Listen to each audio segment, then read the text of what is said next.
Commander Vex of the Corthani Empire had seen many things in his 3 centuries of life. He had witnessed the fall of star systems, the birth of new civilizations, and the collapse of supposedly invincible armadas. But nothing, absolutely nothing, had prepared him for the sight before him now. The human female stood barely 5.5 feet tall. Her uniform was regulation grey with simple stripes indicating the rank of lieutenant colonel. No fancy decorations, no ceremonial weapons, no intimidating cybernetic enhancements. Just a small, unremarkable creature with brown hair tied back in what humans called a ponytail and eyes that seemed perpetually amused by some private joke. "This is your champion?" Vex asked, his forearms spreading wide in disbelief. "This is the legendary warrior who single-handedly destroyed the Zephyrian death fleet." The human diplomats shifted uncomfortably. Ambassador Hayes cleared his throat. "Commander Vex, may I present Lieutenant Colonel Maya Torres of the Human Defense Corps?" Torres stepped forward with a casual salute that looked more like she was swatting away an annoying insect. "Nice to meet you, Commander. Love what you've done with the place." She gestured around the pristine white meeting chamber aboard the Corthani flagship. "Very clean. Must take forever to get bloodstains out of this carpeting." Vex's mandibles clicked in what might have been confusion or irritation. "You mock our hospitality." "Oh no, not at all." Torres grinned. "I'm just wondering if you have a good dry cleaner recommendation. Things tend to get messy when I'm around." The other Corthani officers exchanged glances. General Thrak, Vex's second-in-command, leaned forward. His massive frame dwarfed even Vex, standing nearly 8 feet tall with natural armor plating that had deflected plasma fire for decades. "Human," Thrak rumbled, his voice like grinding stone, "we have heard tales of your species' supposed prowess in battle." But looking at you, he paused, studying Torres like she was a particularly disappointing appetizer. "Are you certain you are the correct representative?" Torres tilted her head. "Well, let's see. 5'6", brown hair, tendency to make inappropriate jokes during formal occasions. Sounds like me. Though I should mention my driver's license says 5'7", but we all know government documents lie." "This cannot be correct," Admiral Zix interjected, her 6 eyes blinking in rapid succession. "The report spoke of a warrior who reduced the Zephyrian homeworld to ash, a destroyer of fleets, a bringer of death and destruction. Yeah, I get that a lot." Torres examined her fingernails with apparent fascination. "You know, you'd think after the first few dozen species call you that the novelty would wear off. But nope, still gives me the warm fuzzies." Vex stood slowly, his imposing 9-foot frame casting a shadow over the human. "Lieutenant Colonel Torres, forgive our skepticism, but your appearance does not match your reputation. Perhaps you could demonstrate your capabilities." The request hung in the air like a challenge. The human diplomats looked nervous. Ambassador Hayes stepped forward. "Commander, I don't think that's neck." "Oh, it's fine," Torres interrupted, waving Hayes back. "I love show and tell. What did you have in mind, Commander?" "Arm wrestling." "Trivia contest?" "Interpretive dance battle." "Combat simulation," Thrak said immediately. "Our best warriors against you. Full contact, weapons permitted." Torres laughed, a sound that somehow managed to be both musical and slightly unhinged. "Full contact? Weapons? Oh, you sweet summer child." She looked around the room at the assembled alien officers. "How attached are you to this ship?" "What do you mean?" Vex demanded.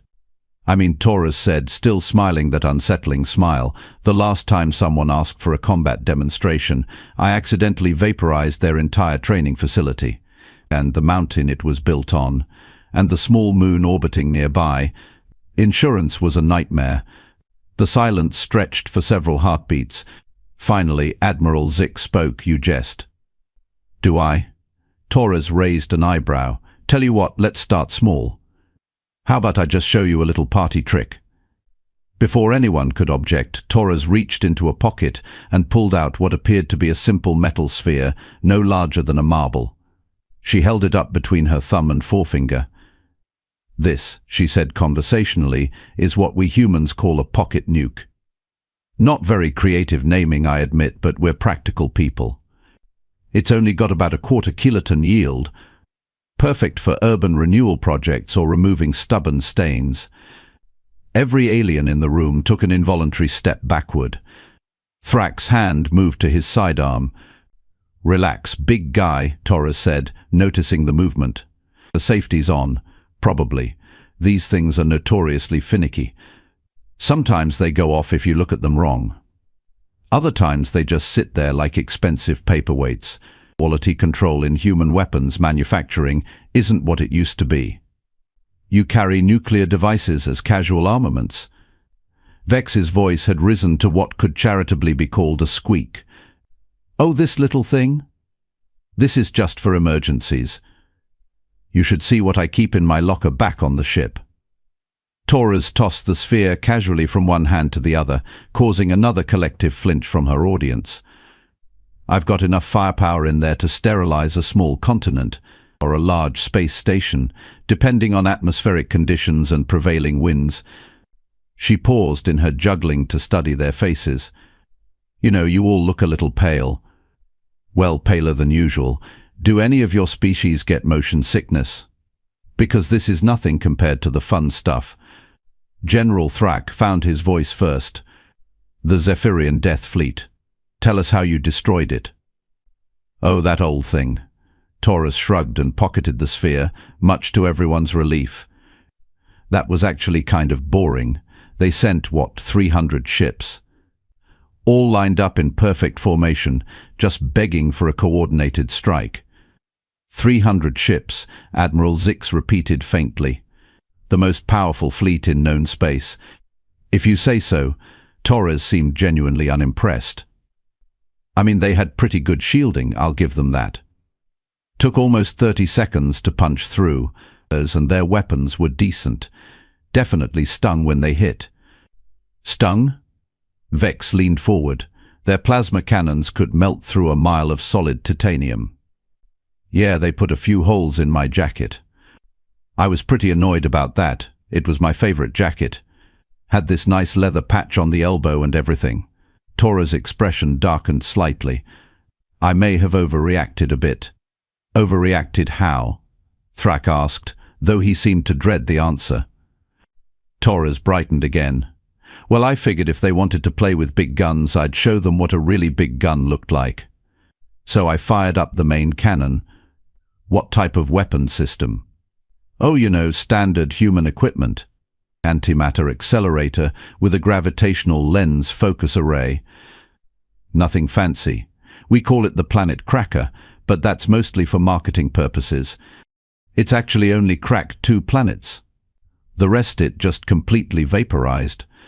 The aliens exchanged horrified glances. Vex cleared his throat. "And this weapon, it destroyed the entire fleet?" "Well, the first shot got about half of them. Direct hit on their command ship, which apparently had some kind of chain reaction set up with the others. Pretty fireworks, actually. Lots of purple and gold explosions. Very artistic. And the other half." Torres' grin turned predatory. "They tried to run. That's when things got interesting." "Interesting how?" Admiral Zix whispered. "Well, I couldn't just let them leave, could I? They'd seen our capabilities. Loose lips sink ships and all that. So I switched to the pursuit mode weapons.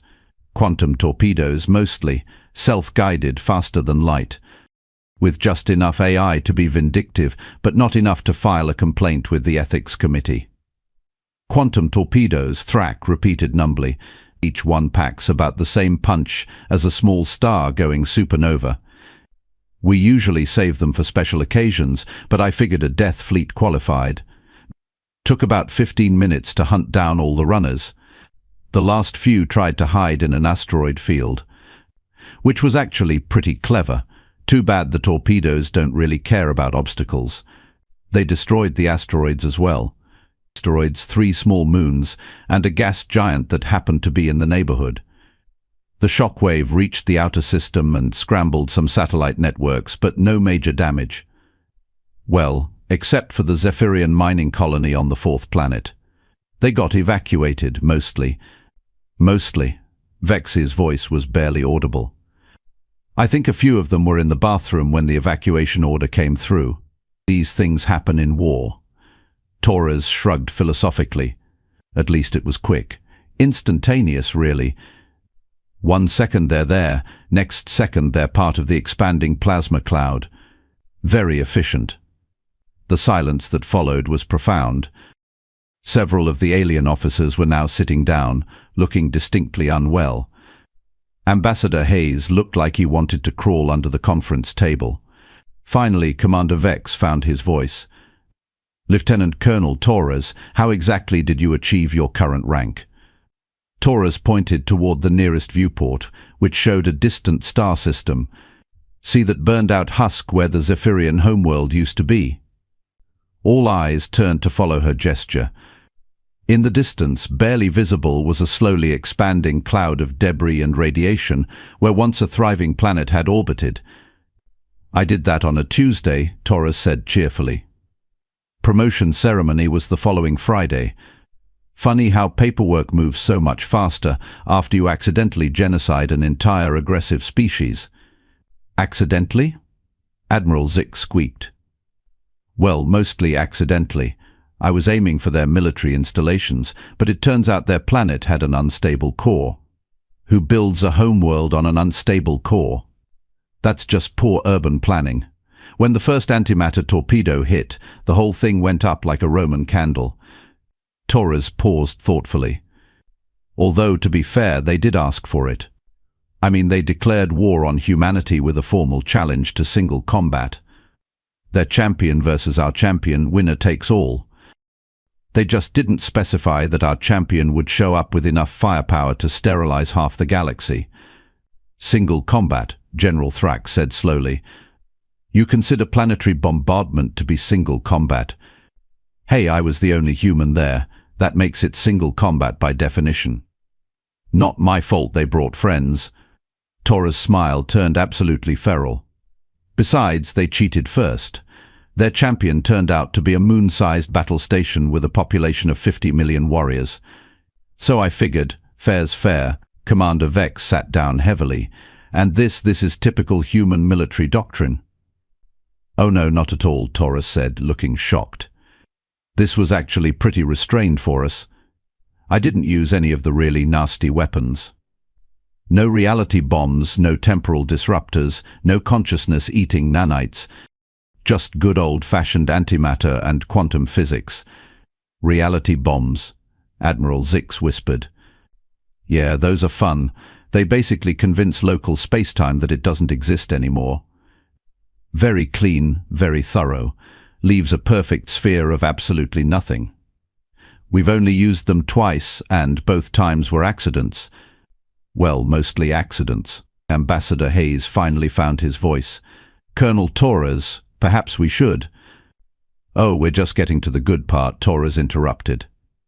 You want to know about my promotion? This is where it gets really interesting. She turned back to the alien officers, who were now looking at her with expressions ranging from terror to morbid fascination. See, after the Zephyrian incident, High Command decided they needed someone with experience handling delicate situations. So they gave me a promotion and a new assignment, diplomatic relations with potentially hostile alien species. They put you in charge of diplomacy? Vex's voice cracked. I know, right? Me, diplomatic. It's like putting a nuclear warhead in charge of customer service. But apparently my methods are effective. We haven't had a single species declare war on humanity since I got this job. That's reassuring. Thrak ventured. Oh, it is. Turns out most civilizations become remarkably peaceful once they understand what humanity considers a proportionate response to aggression. It's all about setting expectations. Torres walked over to the viewport and gazed out at the debris field that had once been a solar system. You know what the funny thing is? I didn't even want to be in the military. I was studying xenobiology in college when the draft started. Figured I'd spend my service time cataloging alien plant samples or something peaceful like that. What changed? Admiral Zix asked, seemingly unable to help herself. First contact went badly. Very badly. The Rigelian Empire decided humanity looked like a tasty snack and sent a conquest fleet. Unfortunately for them, they attacked during my final exams. Tora's reflection in the viewport showed that unsettling smile again. I was already stressed about organic chemistry, and then these tentacled nightmares showed up demanding our surrender. Bad timing on their part. What happened to the Rigelian Empire? Well, let's just say there's a reason nobody mentions them anymore. Turns out, when you're really angry about missing your final exams, you tend to overclock your weapons systems. And when you overclock human weapons systems, interesting things happen to local physics. The room fell silent again. Outside the viewport, the debris field continued its slow expansion, a testament to the consequences of underestimating humanity's newest diplomatic representative. Commander Vex was beginning to suspect that his career had taken a very wrong turn somewhere. Perhaps it was when he'd volunteered for first contact duties. Perhaps it was when he'd agreed to host this diplomatic meeting. Or perhaps it was 30 seconds ago when he'd asked about the human's military background. Commander, Admiral Zix said quietly, "I believe we may have made an error in judgment." "You think?" Torres overheard, turning from the viewport with that perpetual grin. What gave it away? The casual mention of genocide, or the pocket nuke I'm still carrying? General Thrak, who had been remarkably quiet since the reality bomb revelation, finally spoke up. "Human Torres, your species sent you here to discuss a mutual defense pact." "That's right." Torres clapped her hands together, causing several officers to flinch. "Sorry, got distracted by all the fear and trembling. It's very flattering, really. Most species don't take me seriously until after the demonstration." "What kind of demonstration?" Vex asked, then immediately regretted it. "Oh, you know, the usual. Target practice with a few uninhabited star systems. Showing off our new toys. Last month we tested our latest planet buster on a gas giant. Worked beautifully. The explosion was visible from 3 systems away. Ambassador Hayes buried his face in his hands. "Colonel, perhaps we could focus on the diplomatic aspects." Right. Diplomacy." Torres pulled out a small device that looked suspiciously like a detonator. "So, who wants to sign first?" The collective intake of breath was audible. Every weapon in the room was suddenly trained on the small human, though their owners seemed to realize the futility of the gesture. "Relax," Torres said, waving the device casually. "It's just a pen." Voice-activated, biometric locked, standard diplomatic equipment. She pressed a button, and a holographic contract appeared in the air. "See? Completely harmless. Unless you try to forge my signature. Then it gets explodey." "Explodey is not a word," Admiral Zix said weakly. "It is when you're describing human technology. We're very creative with our vocabulary. Almost as creative as we are with our weapons systems." Commander Vex studied the holographic contract floating before them. "These terms, they seem quite favorable to all parties involved." "Of course they are. We're not unreasonable." Torres scrolled through the document with casual efficiency. Standard mutual defense agreement. "You help us, we help you." Pretty straightforward. The only unusual clause is Section 12. Section 12? Thrak read aloud. "In the event of hostile action against any signatory, the Human Defense Corps reserves the right to deploy strategic response units as deemed appropriate by field commanders." "Strategic response units?" Vex inquired. "That would be me," Torres said cheerfully. "And people like me. We have about a dozen operators like myself scattered around human space. Each one capable of, well, you've seen what I can do. There are more of you." Admiral Zix's voice was barely a whisper. "Oh yeah, Marcus, he specializes in temporal warfare. Really nasty stuff. He once erased an entire invasion fleet from history.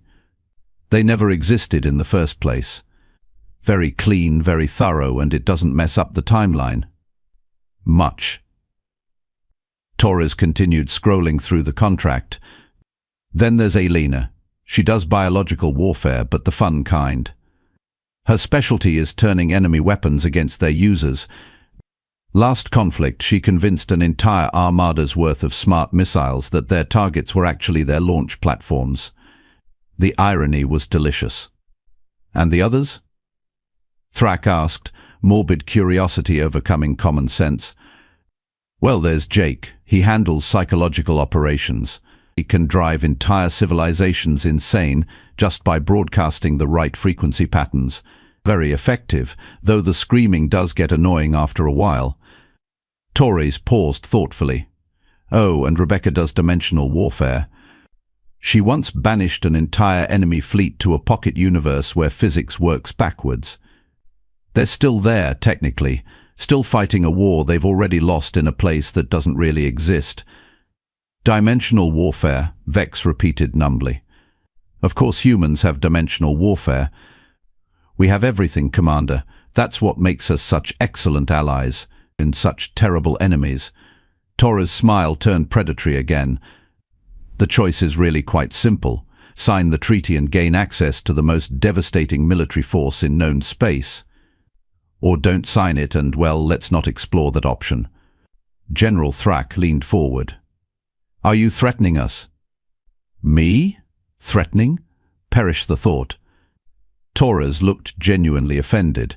I'm simply pointing out the natural consequences of various diplomatic choices. For instance, if you were to refuse our generous offer of alliance, you'd be left to face the universe alone, without human protection. And why would we need human protection? Torres' expression became serious for the first time since the meeting began. Because there are things out there, General, that make the Zephyrian Death Fleet look like a children's toy. Things that would give even humanity pause. And those things are coming. The temperature in the room seemed to drop several degrees. What things? Admiral Zix asked. On the Devourers, ancient machines from the galaxy's core. They've been dormant for 50,000 years, but something's waking them up. Our long-range sensors detected movement 6 months ago. Massive constructs, each one the size of a small moon, heading outward from the galactic center. Torres walked back to the viewport, her casual demeanor replaced by something far more serious. They don't negotiate, they don't communicate, they just consume. Everything. Matter, energy, information, life. They turn entire star systems into raw materials for more of themselves. How do you know all this? Vex demanded. It's because we fought them before. About 12,000 years ago, when humanity was still figuring out fire, they swept through this arm of the galaxy like a plague. The only reason any intelligent life survived was because they went dormant on their own. Something about resource optimization algorithms. Torres turned back to face the assembled aliens. But they're active again, and this time they're not going to stop until they've consumed everything. Every planet, every star, every scrap of matter in the galaxy. And you believe humanity can stop them? Thrak's skepticism was evident. I believe humanity is the only species crazy enough to try, and mean enough to succeed. Torres' grin returned, but it was different now. Colder, more focused. See, the thing about humans is that we don't just fight wars. We escalate them. Every conflict teaches us new ways to break physics and hurt people. We've been preparing for this rematch for a very long time. She pulled out another device, this one resembling a small crystal. This is a gravitational resonance scanner. It can detect devourer movement patterns from up to 50 light-years away. We've been seeding them throughout the galaxy for the past century. You've been planning for this war for a century? Admiral Zix asked. Longer than that. Human military doctrine is based on two principles: overwhelming firepower and paranoid preparation. We've been building weapons specifically designed to fight the Devourers since we first learned they existed. Torres activated the scanner, and a three-dimensional map of local space appeared.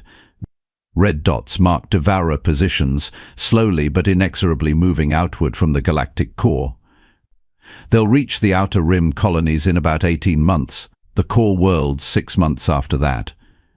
Without coordinated resistance, every sapient species in the galaxy will be extinct within 5 years. The silence stretched for long minutes. Finally, Commander Vex spoke. "What do you need from us?" "Industrial capacity, mostly. Raw materials, manufacturing facilities, logistical support.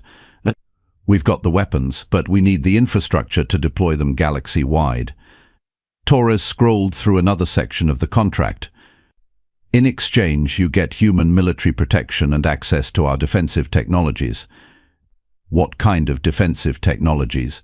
"Planetary shields that can stop a supernova, evacuation systems that can relocate entire populations in minutes, weapons platforms that can sterilize solar systems from a safe distance." Torres shrugged. "You know, the usual human overkill solutions." General Thrak studied the tactical display. "These devourers, how many of them are there?" "Current count is approximately 50,000 active units, with more awakening every day.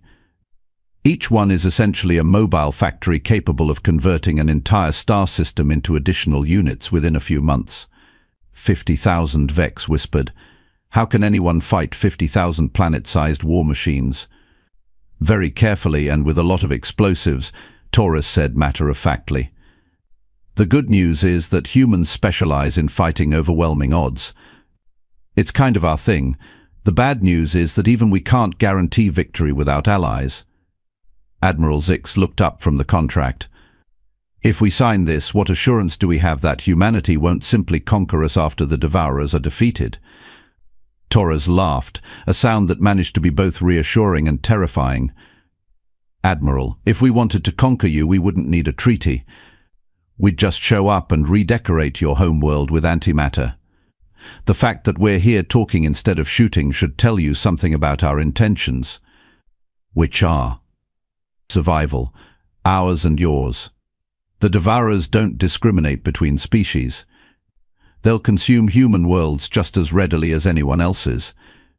This isn't about conquest, it's about making sure there's still a galaxy left to argue about when this is over." Torres collapsed the holographic displays and faced the alien delegation. "Look, I know I've been a bit dramatic today. It's an occupational hazard.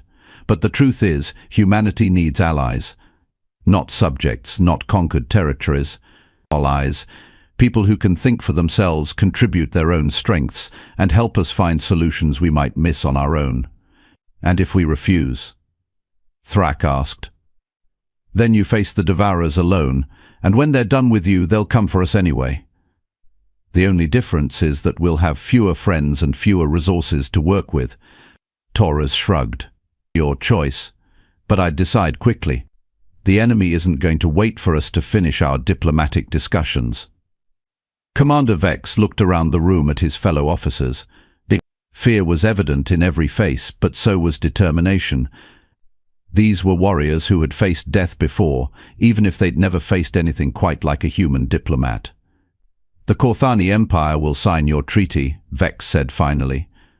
"But we have conditions." "Name them." "First, human forces operating in our territory will respect local laws and customs. Second, we want access to human military advisors to help train our forces.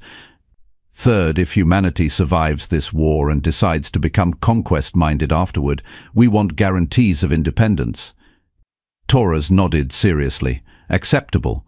Standard diplomatic immunity applies to our forces, your people get full training packages, and the treaty includes a non-aggression clause that remains in effect for 50 years post-conflict. And what guarantee do we have that humans will honor that clause?" "The same guarantee you have that the sun will rise tomorrow," Torres said. "None whatsoever. But consider this, if we're evil enough to betray our allies after they help us save the galaxy, do you really think a piece of paper would stop us?"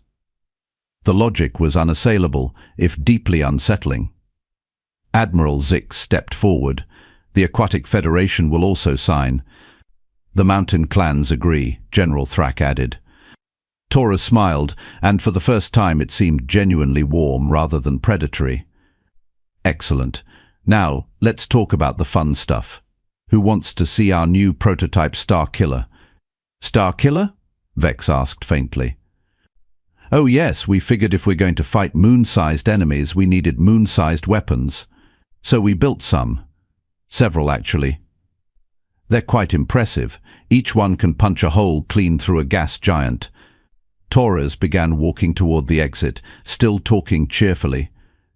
The targeting systems are a bit finicky, and there's some debate about whether the radiation signature violates 17 different galactic conventions on warfare, but they certainly make an impression. As the diplomatic party moved toward the door, Ambassador Hayes caught up with Torres. Colonel, was all of that really necessary? The threats? The casual mentions of genocide? The nuclear devices? Torres considered this. Probably not. But it was certainly efficient. Nothing motivates cooperation quite like existential terror. And the Devourers. Are they really coming?